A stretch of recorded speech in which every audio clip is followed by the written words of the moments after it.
ہمیشہ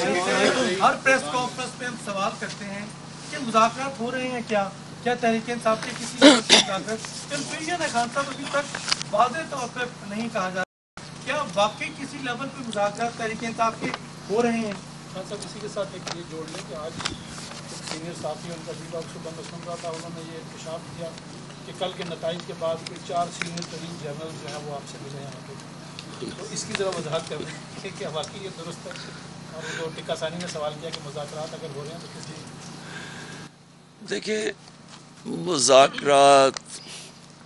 کیا میں کہوں کہ ہو بھی رہے ہیں نہیں بھی ہو رہا ہے، یعنی ان کے اندر ابھی تک کوئی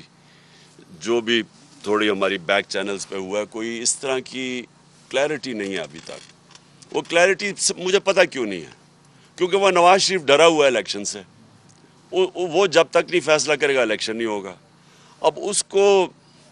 اس کو خوف آیا ہوا ہے کہ اگر یہ ساری پارٹیز نے مل کے بھی اور پھر بھی نہیں جیت سکیں تو ان کو خوف آیا ہوا ہے کہ الیکشن اگر ہوں گے تو وہ ہار جائے گا، اور وہ ڈرا یہ ہوا ہے کہ اگر اور وہ چاہتا یہ ہے کہ یہ کھینچتے جائیں اس کو، بشک ملک کا بیڑا غرق ہو جائے، کیونکہ اس کو تو فرق ہی نہیں پڑتا ملک کا بیڑا غرق ہو تو، لیکن وہ یہ چاہتا ہے کہ اگر شاید یہ لمبا چلتا جائے تو یہ جو ویو ہے تحریک انصاف کا یہ نیچے آنا شروع ہو جائے گا۔ اور میں یہ سن رہا ہوں پچھلے 6 مہینے سے کہ جی اب گرمی آئے گی تو کم ہو جائے گا، اب روزے ہوں گے تو ویو کم ہو جائے گا، پھر کچھ نے کہا جی اب یہ تو ویو تو بڑھتا جا رہا ہے، تو لیکن وہ ڈرا ہوا ہے کہ وہ چاہتا ہے کہ تھوڑا ٹائم لمبا ہو، 10 مہینے 1 سال ہو جائے تاکہ ویو کم ہو تب الیکشن کروائے، اور تب تک ملک کو جو نقصان ہوتا ہے اس کا فکر ہی نہیں، کیونکہ وہ تو باہر بیٹھا ہوا ہے۔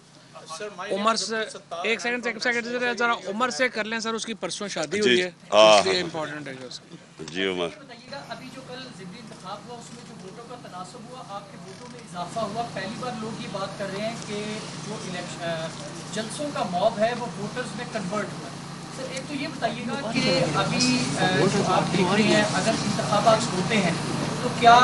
آپ کی پارٹی جو آپ نے ٹکٹیں تقسیم کرنی ہے، آپ کی وہ پلاننگ بھی آپ نے کی ہوئی ہے کہ اس حساب سے آپ جو ٹکٹ تقسیم کریں گے اس میں، کیونکہ لوگوں نے آپ کو ووٹ زیادہ دیا لیکن دوسرے اگر کینڈیڈیٹ ملتان کی بات کریں تو وہاں پر آپ کی جو پارٹی ہے وہ ہاری ہے، تو کیا آپ کو لگتا ہے کہ اس میں جو موروثی سیاست کا ایک عنصر تھا وہ آپ کی پی ٹی آئی کے لوگوں نے اس کو قبول نہیں کیا؟ ایک تو سر یہ بتا دیں، اور ساتھ ساتھ ایک ساتھ یہ چھوٹا سا کوشچن یہ بھی ہے کہ جو آپ کا 25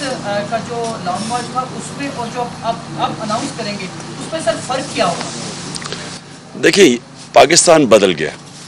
اور یہ جو وہ نواز شریف اور یہ زرداری 90 کی سیاست کر رہے ہیں ان کو پتہ نہیں ہے کہ ملک چینج ہو گیا، اور ملک بڑی تیزی سے چینج ہوا ہے جس کے اندر سوشل میڈیا کا بہت بڑا رول ہے، کیونکہ جو سیاسی شعور اب آیا ہے وہ کبھی پہلے تھا ہی نہیں، اوپر سے سوشل میڈیا ایک نئی قسم کی ڈیموکریسی ہے کہ جس کے پاس فون ہے اس کی آواز ہے، یہ کبھی پہلے تھا ہی نہیں۔ تو جو پرانے زمانے میں رہ رہے ہیں نا یہ جو نواز اور زرداری، ان کا ٹائم ختم ہو گیا۔ میں یہ آپ کو بتا رہا ہوں کہ یہ اب جو بھی یہ نہیں جیت سکتے،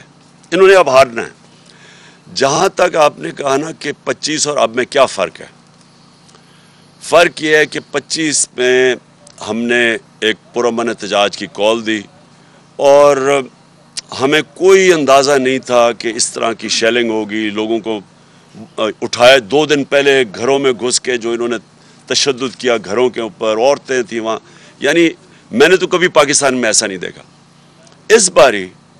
جو ہماری تیاری ہے وہ یہ جو بھی کریں گے یہ فیل ہو جائیں گے، کیونکہ وہ تیاری اب ایسی ہے کہ ہم نے پورا، مجھے پتہ ہے کہ رانا ثناء اللہ جیسے مجرم کا ذہن تو کسی بیوقوف کو بھی پتہ ہے کہ وہ اس میں عقل تو ہے ہی کوئی نہیں، وہ ڈنڈا مارو جی، یہ مارو یہ مارو، اور میں نے جو ڈرون کر دیا تو وہ اوپر سے یہ کر دیں گے۔ اس بیوقوف کو یہ نہیں پتا کہ اس کو موقع ہی نہیں مل رہا ہے یہ چیزیں کرنے کا جو میں کر رہا ہوں۔ اب مائک لے لیں سر، مائک میں کوشچن سر، مائک لے لیں، مائک ستار صاحب کر لیں۔ جی بولو۔ خان صاحب یہ فرمائیے گا کہ آپ کا جو احتجاج ہے اور آپ کے احتجاج اور گورنمنٹ جو ہے وہ مذاکرات نہیں کرتی، تو آپ بھی مارچ کرتے ہیں، تو اس تناؤ کی وجہ سے کہیں ایسا تو نہیں کہ جمہوریت کی جو ہے بساط وہ لپٹنے کے چانسز ہیں؟ اور دوسرا یہ کہ جو سرکاری افسران اعلیٰ کار بن کے جرنلسٹوں کو، پولیٹیشنز کو وہ سکرو کر رہے ہیں، کیا ان کی وہ لسٹیں آپ بنا رہے ہیں کہ نہیں؟ Thank you.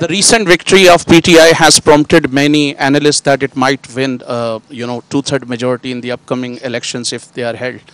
But your political opponents have created an impression, especially in smaller provinces, that if Imran Khan is voted into power again, he might scrap 18 amendment and might introduce presidential system. So there are many nationalists, especially in Balochistan and Sindh, the province from where I belong to, who are very apprehensive about this. And then PTI recently made it very clear that it wants all the institution to be in their constitutional domains. This is what PPP used to claim in the past, Noon League used to claim in the past. Don't you think that this could be a starting point of dialogues between PTI and the government, that at least they should agree that this is something that should be done?